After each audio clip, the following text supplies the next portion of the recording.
What's something people don't realize will kill them in seconds? Story 1.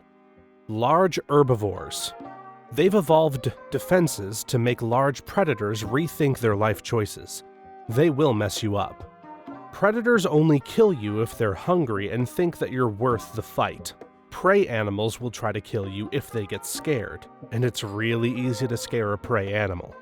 All they do is eat and fear for their life. As someone who owns and works with horses, exactly.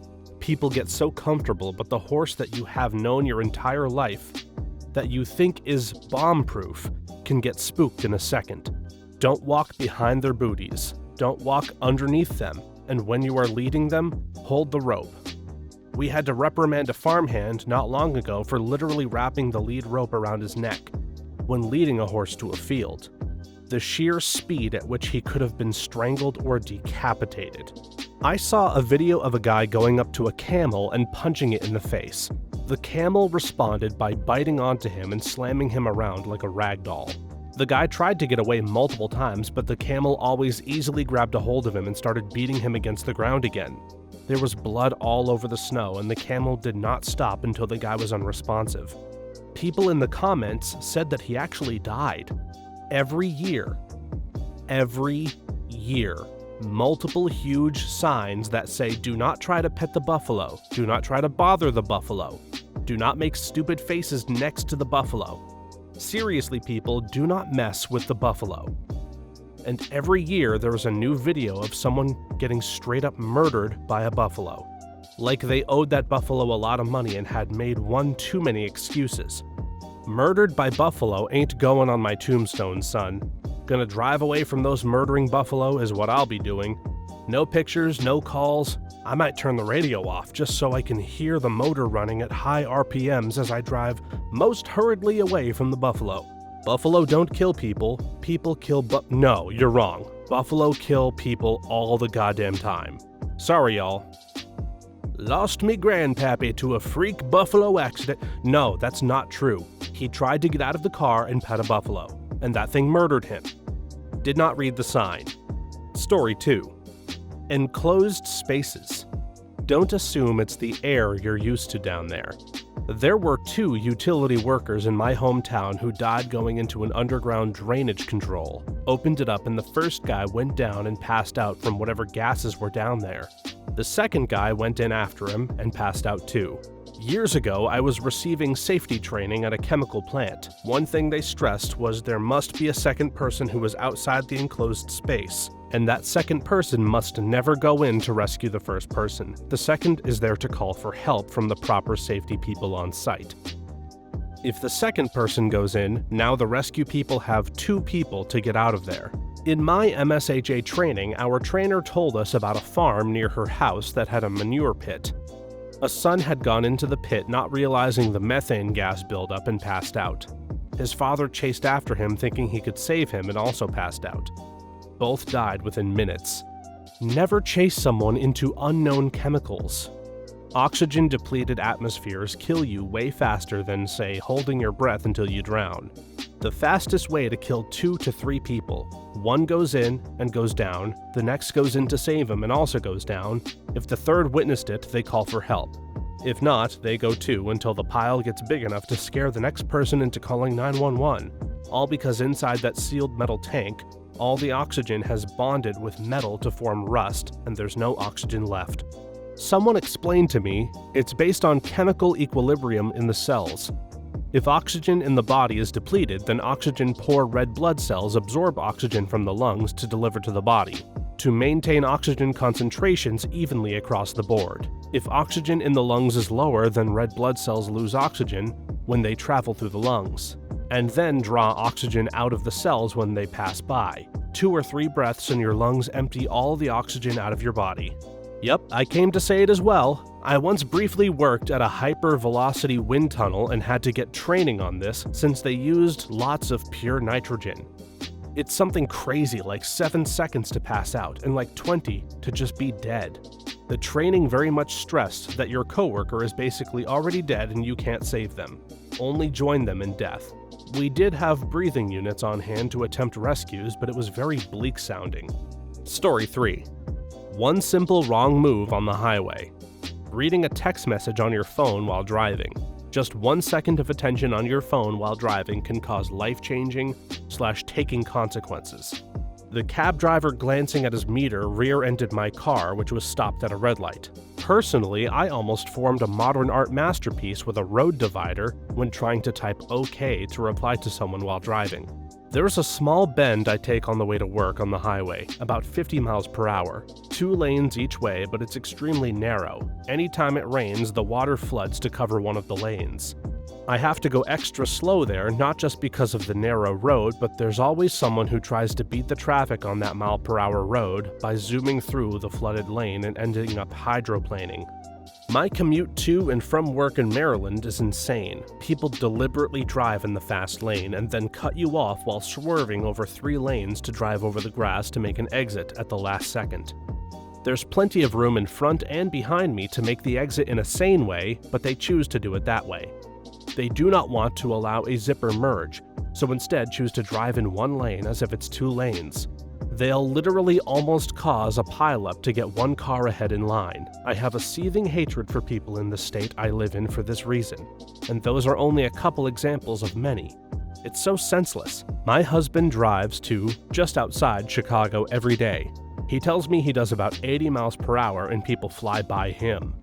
Cut people off and squeeze into spaces that are too small for cars to fit. He hasn't been a victim of an accident yet, but he's quite the defensive driver. He has, however, seen a car just clip another car, and at that rate of speed, they fly around like spinning tops, then hit other cars.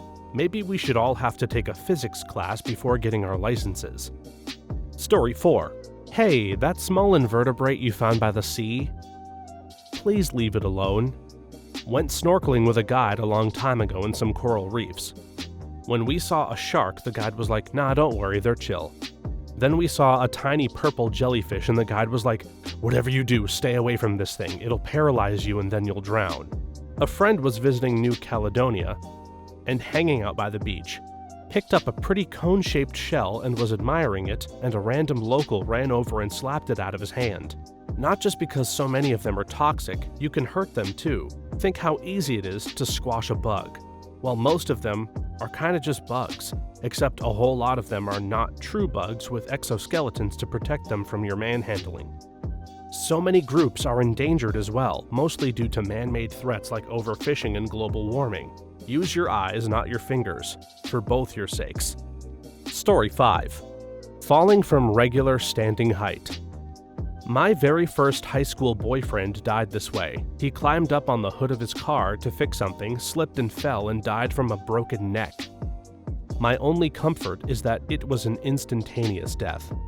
My mom fell forward holding some groceries, got her arms out to brace her fall, and still broke her wrist and jaw in multiple places. Grandma broke her hip just falling out of bed. Falling is freaking dangerous. It's exactly why old people need to learn that you can't just give up on fitness. Breaking your hip is the worst, so that when you're over 60, you'll basically never be able to live without regular help. And you're almost guaranteed to have a much shorter life. A guy I worked with got a hip replacement some 30 years ago, a long time in medicine. It got rejected, and he had several more surgeries, but never quite got it right. He was on painkillers for decades and is still in pain nearly daily. One of the best men I've ever met in my life put a shotgun to his face and ended it, presumably because he couldn't deal with the constant pain. Ugh, that is horrible, and I'm happy he's out of pain at the same time. I'm not in the camp that people need to live forever no matter what, and must endure everything. We've just artificially extended life far past what natural selection intended, and it doesn't work out well for everyone. I just wish there were less awful ways to do it rather than the way he did it, mostly for his family and loved ones. Just filling up a bunch of nitrous containers in a small enclosure and inhaling into a euphoric passing would be so much cleaner. This scares me as I get older. I was an athlete till about 35. And for the past few years, I feel like my bones, especially, have become brittle, and the muscles around them aren't as strong. I read yesterday that the founder of the band Train died by falling in the shower, and that it's kind of common. There's been so many times I have stepped in the shower and slipped but caught myself. never really thinking much of it. Now that I'm almost 40, I understand how easily this can kill you. Both of my parents, who each lived alone, had falls at home where they weren't found for a couple of days. My mom died in the hospital and my dad nearly died, but is okay now after a very long recovery. It's not just hitting your head or breaking bones that puts you at risk. If you can't get up and are stationary for too long, rhabdomyolysis can kill you. I used to think stuff like life alert was a joke, but these types of falls are so common. Decades of muscle memory plus the body simply not working quite as it used to due to age is a gnarly combo. Don't leave trip hazards around your house. Thank you for listening. Story 6. Water. People often do not respect water and how it can quickly kill you. Shallow running water. People think that the 3 inches of water flowing in a stream is no worry. It'll whip you off your feet and you'll smash your head on a rock in a heartbeat. It's weird how if we don't have a single molecule of water, then we die in less than 5 days. But also drinking too much water will also kill us. And how water in the ocean can also kill us via waves and poisoning from sea life, and how rainwater that turned to ice can potentially kill us with hypothermia, etc. Water, essential to life but can also destroy life. I never understood stories of people who drowned when witnesses said things like he jumped in the water and never came up. It seemed so weird to me until I was in a lake one day and caught a cramp in my calf. Luckily, I was on a pool noodle. If I hadn't had a flotation device, there's no way I could have made it back to the boat. I would have sunk like a stone. It's not always about whether you're a strong swimmer. Something as simple as a cramp can end you really quickly. Every year, it seems someone young and presumably sober dies at a public swim area. Last year, someone near me drowned during the day with lifeguards on duty in 6 to 8 feet of water, and they couldn't find the guy. About 100 feet of beach, and they needed to call a dive team in. The wife saw him go under and some other guy was watching, but no one could find him. My guess is some kind of cramp or possible stroke or aneurysm, but having that while swimming is the worst possible time. People have an idea that drowning means you're flailing and splashing and fighting, but pass out and exhale and you're on the bottom. My 5-year-old was at a pool party recently, and although parents were all around them, I noticed from afar that his friend was just gently pulling my son underwater, wearing a floaty. Just enough that my son's mouth was dipping under over and over, and he wasn't sure how to react quickly. After the 2nd or 3rd time the friend did this, I yelled out for him to stop, and my son was super freaked out. I kept thinking about that moment for weeks, and how that could have so casually turned deadly.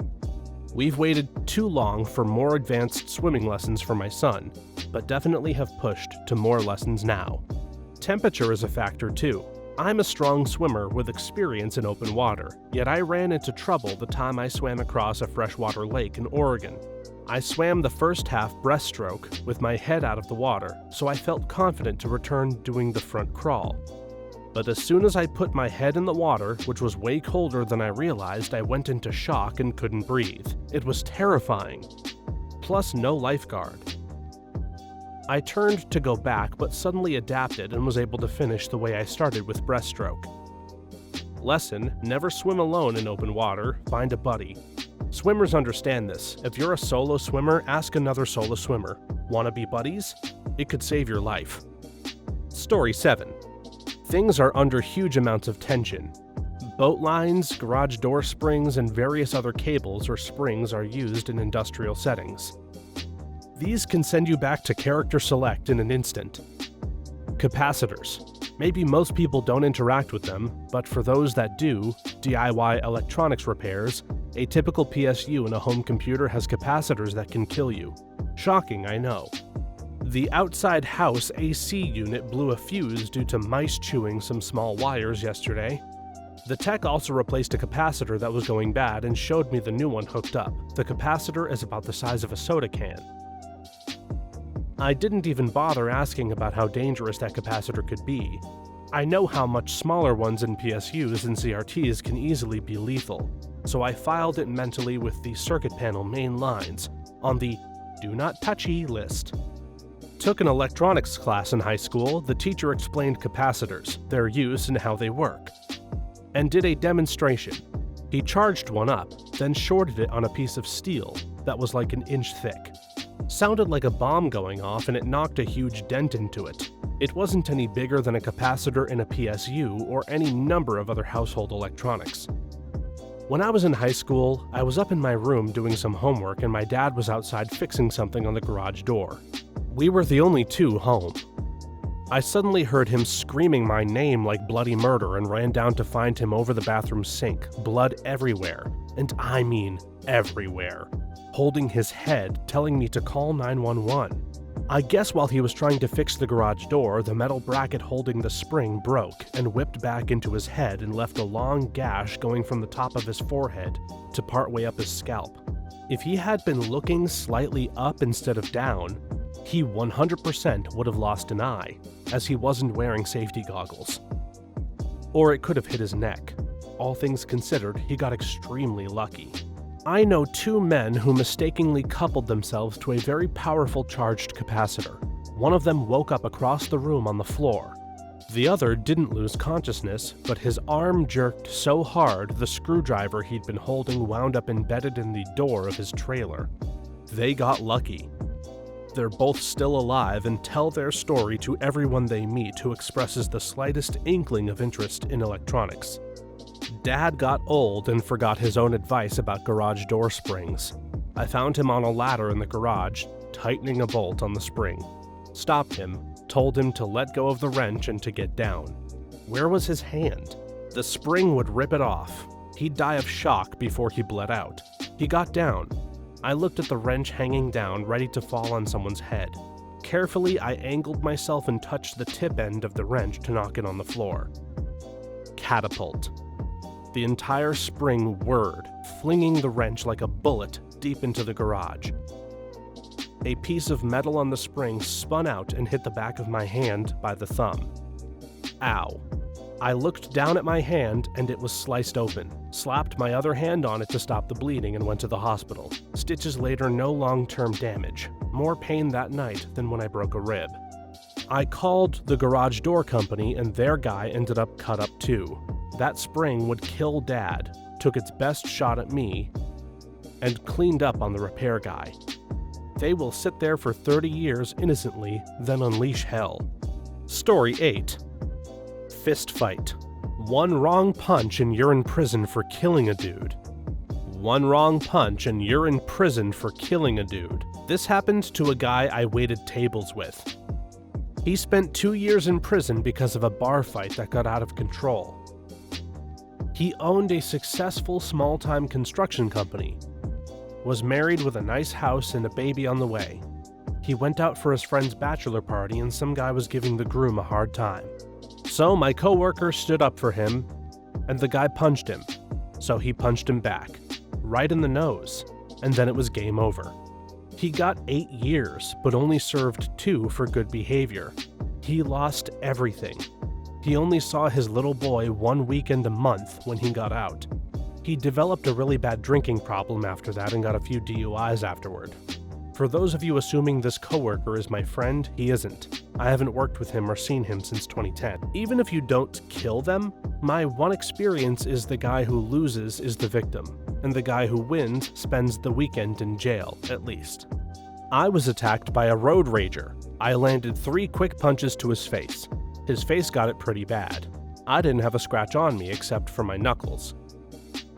The cops didn't care about anything that happened before my punches.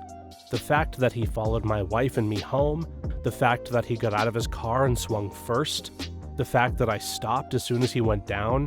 One guy was beaten up, one guy did not. That guy goes to jail for the courts to sort it out. Which it was. It was ruled self-defense. But I got to spend the weekend in jail, and thank God I was strangely off from work the entire weekend. Still had to get a lawyer, had to go to court. I would obviously do it differently, and I have since then. Fights aren't worth it. One thing I found really attractive about my husband when we first met is that he is impossible to draw into a fight.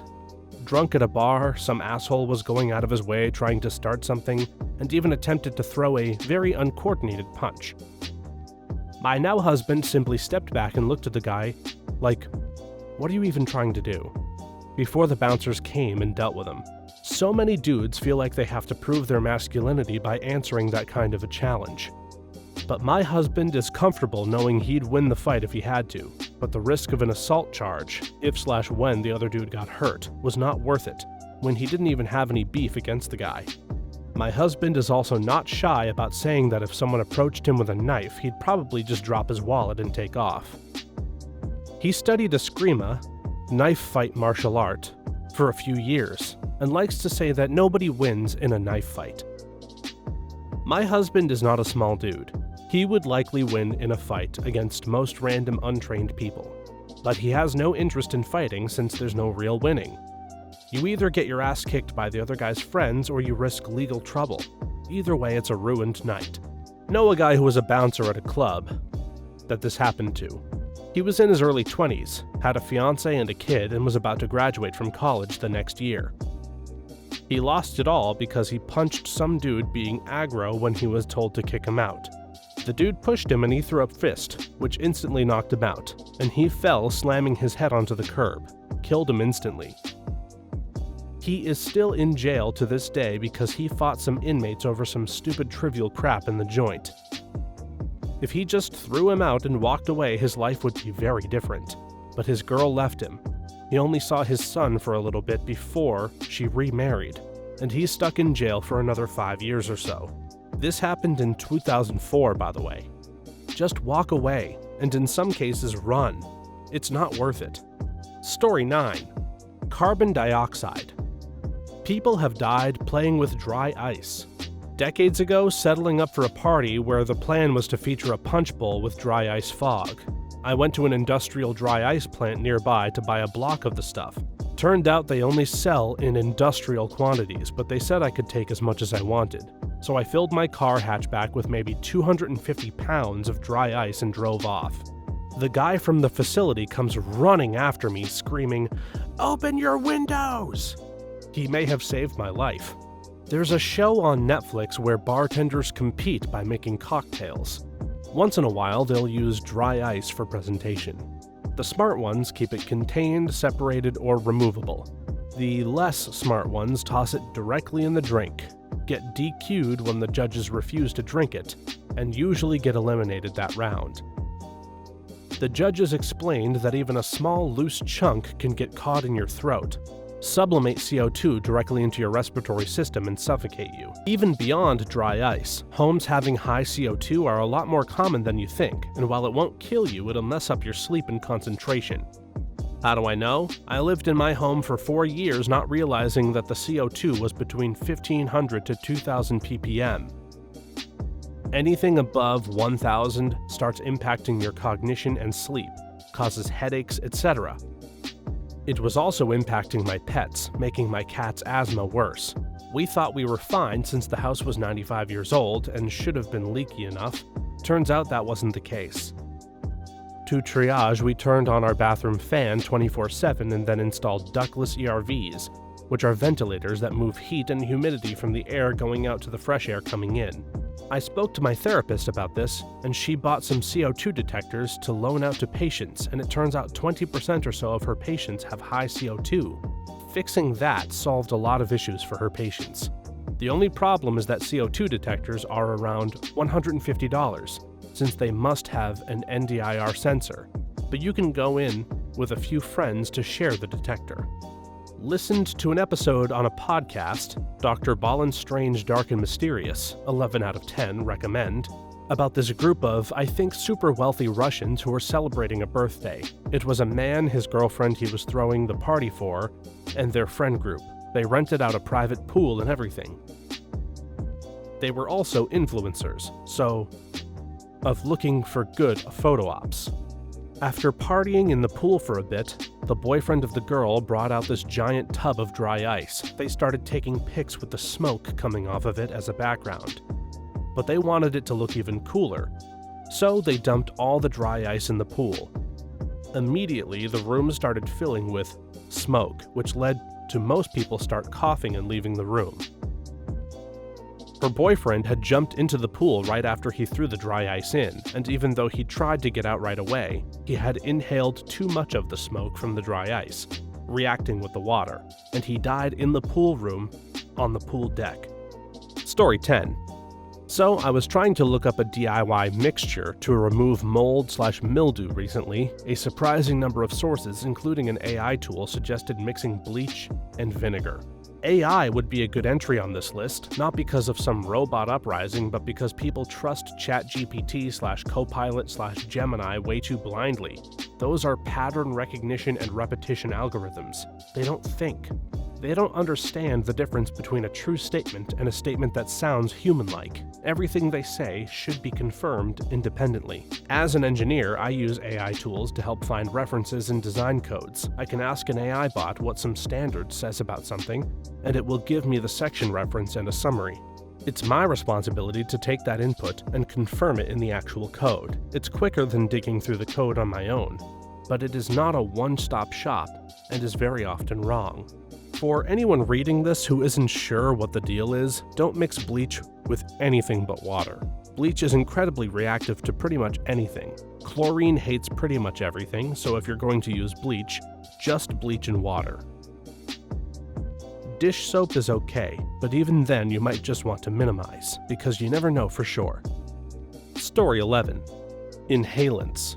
I tried them once in high school. 2 weeks later, a kid at another school died from using them the first time. A couple of weeks after that, I was offered them again.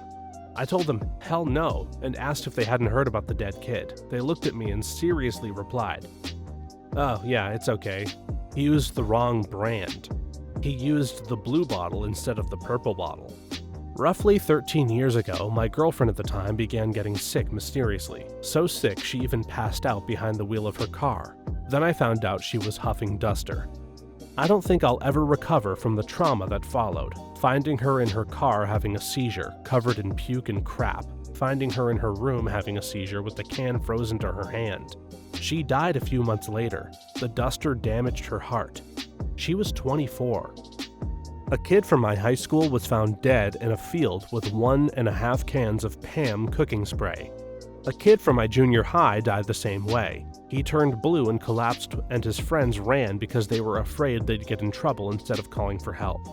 As a young adult dropping Molly for the second time, a girl I was trying to flirt with vanished for a while. I started peeking and losing track of time, and someone screams. I go see what's up, and she's unconscious on the floor.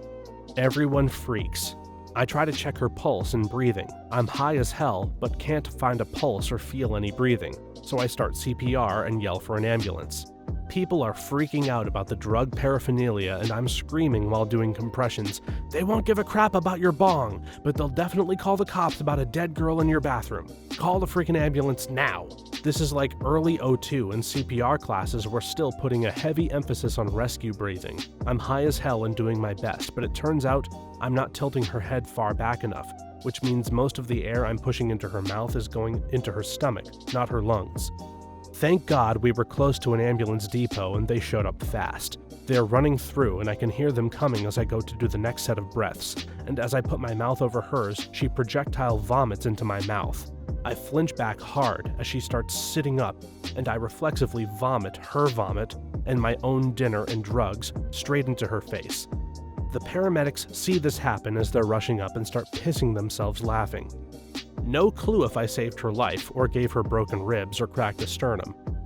And a Roman shower because I was too high to find a pulse. We saw each other around plenty of times after that, but she never seemed interested in flirting with me again. Story 12. Horses. We lived with them for so long that unless you spend regular time around them, you don't know just how unbelievably dangerous they are. It's a good thing they're so stupid or we'd be screwed. Movies have people believing that they're these docile creatures that live to serve humans. Those are the ones that have been trained extensively. They are otherwise 1,500 pounds of dumb, panicky hair-trigger muscle. I have gone from showing to barrel racing over the years, and my vet looked at me one day after fighting with my gelding and said, "Horses have two things on their mind, suicide and homicide." She's not wrong. I forget who said this to me or where I heard it, but I'll never forget hearing horses have been trying to make themselves extinct for the last millennium or so, but we keep getting in the way. Horses have two moods. One, run themselves to death trying to get the hell away from whatever spooked them, or two, curb stomp the hell out of whatever spooked them.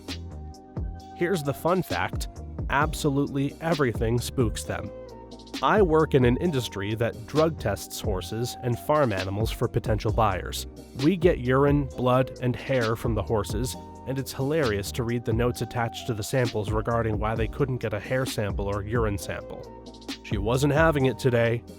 Tried to use the collection stick and cup. He kicked it and ran through the closed door. In related news, we need a new collection stick and door. Horse kicked me. I quit. You guys come and get those samples. And it goes on and on. Story 13. Hitting your head against a wall. There's a pretty famous story about a basketball player who missed a shot, got annoyed, and headbutted, if I remember correctly, the post the hoop was attached to. Didn't kill him, but paralyzed him from the neck down for life. People do die from doing this. I've seen people get mad and headbutt something 100 times, but do it wrong once and that's it. You're dead. My kids banged head once while playing and came running to me. One was crying and he had a little goose egg on his head. Fast forward a few weeks and the bump wasn't going away. Take him to the pediatrician, who is slightly puzzled and sends us to a pediatric neurosurgeon at the Children's Hospital. We had some scans, got a call to come back, which is never good news, and were told he had a rare sort of cancer-type lesion in his skull. After a year of chemo, he was fine. This was 9 years ago and he's still doing great, but his oncologist said that injury has been reported with this type of cancer-like lesion. The way my brain processes it is that the cells that went to fix the injury just didn't leave properly and instead continued to grow abnormally. It's very rare, but still it happened. Had to take a driving course one time to get out of a speeding ticket. It was actually very well done by the presenter. One thing he wanted to drive home was how fragile the human body is and how arrogant we are about driving in a car at speed. He said that if you were moving at walking speed and fell and hit your head on a concrete wall or curb, that is plenty enough to kill you. Yet we'll drive at 60+ miles per hour and expect to be more or less safe in the event of a crash. Definitely helped illustrate his point. Story 14. Slipping in the shower.